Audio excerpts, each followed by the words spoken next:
So I'm here. Good morning, good afternoon, good night. I'm Blackbright, and today I'm wondering, with all these conspiracy theories and schools of thought and ways of interpreting the end times, how can anyone really know when the end time is happening? And you know why I ask that? Because in the beginning was the Word, and they say the Word was God. They also, in Genesis says, well, God in Genesis says he made the world in 7 days, and in 6 days, and on the seventh day he rested. And on that day he rested, he called the Sabbath. Now, when you look up the origin of words and the days and the time, it's the Greeks that came up with the days of the month, the days of the week. If the Greeks, as they allege, came up with the days of the week, how then did God call the seventh day the Sabbath? How do we know, and how has anyone translated the Sabbath into Saturday? How do we know that the Sabbath just didn't mean 7? So in ancient Egypt, they used a sundial, and that's supposed to measure the days and how long they were. But that's still open to interpretation. We all know that if we look at the same event, everyone interprets it differently. So how do we know how time was measured? In the Bible, they say a week in today's terms is translated into 3.5 years. How do they know that? You see, it's all kind of conjecture, isn't it? No one really knows anything. All we know is that man has developed the clock from the sundial, put numbers on it, made everybody uniform, believing that this is the time, when no one really knows what day it is or what time it is. Because we have been made, we have been made to look at our clocks and say it's 12 o'clock, 1 o'clock, 2 o'clock.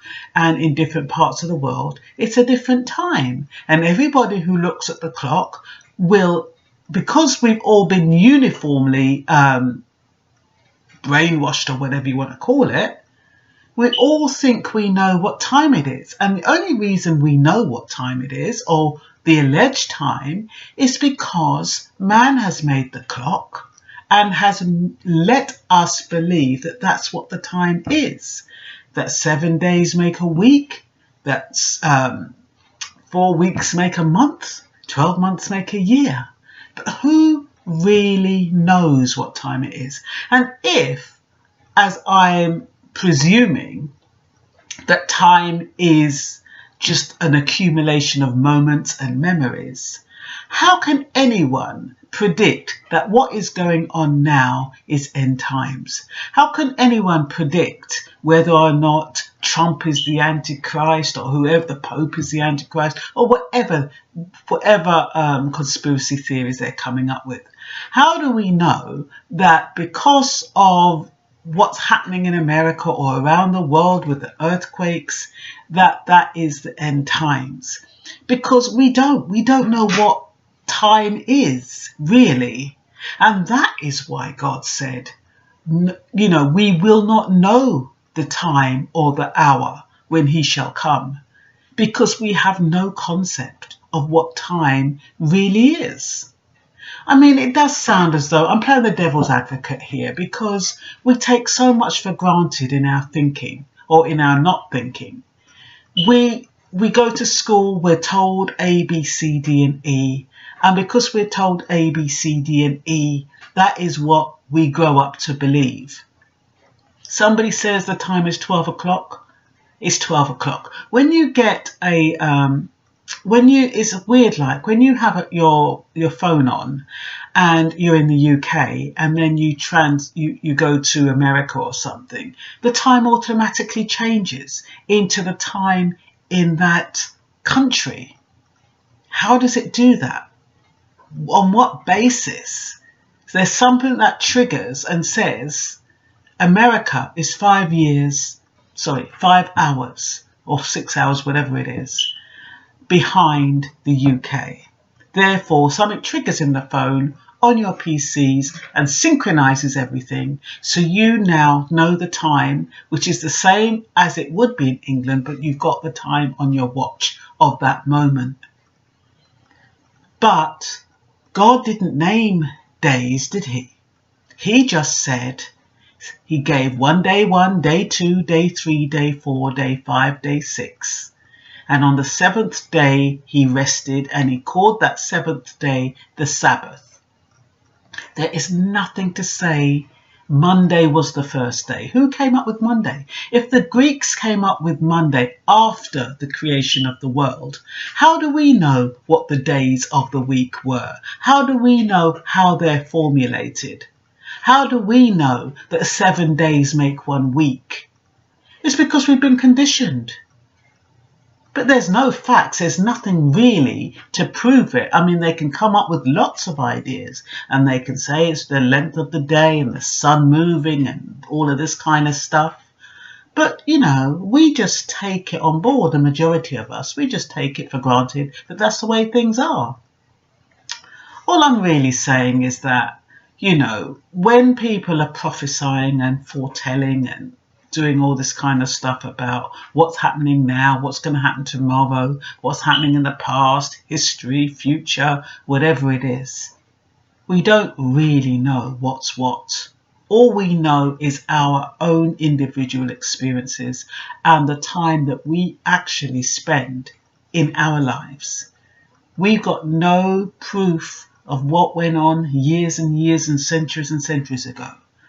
They come up with skulls, and they come up with all kinds of remnants, but you know, and they place a certain time in that, but that time that they place on it is based on what they know and how they've been able to work the world so that they can, because they need to be organized. The world needs to be organized in order to be controlled, and they can only control if everybody's thinking the same way. So if everybody says Monday to Friday, you know, all the days of the month, the times and everything, it's easier to kind of get a common, it's an easy way to manage people and manage the world and manage programs. All I'm saying is that I'm not trying to throw it all out. I'm just saying, you know, we don't know. We really do not know. From the creation of the world, all we know that there was a day 1, day 2, day 3. We don't know how long day 1 was. We in the Bible, we hear that people lived 983 years, which implies to me, is it really 983 years, or all those years that they lived? Was it really 682 years that someone lived? Or was their time measured differently? And in fact, by today's standard, they lived the same length of time as us. We're told that time was cut short. We were told that we lived less longer because of sin. But how do we know how that is measured? We don't. So once again, I'm babbling on because I've had a thought. And yeah, it is a thought though, when you think about it. It is worth thinking about. Just so you don't take everything on board, you know, all of this, what's happening now. You just don't take it on and absorb it. Question things, research things, find out what's really going on. Every little thing, question it. I mean, all we've got, I like looking at Google and asking it questions, but even then, I still don't know if it's fact, because what is it based off of? But it helps me, it gives me an idea, it helps answers a few questions. And that's all I've got to say to you today. Bye-bye.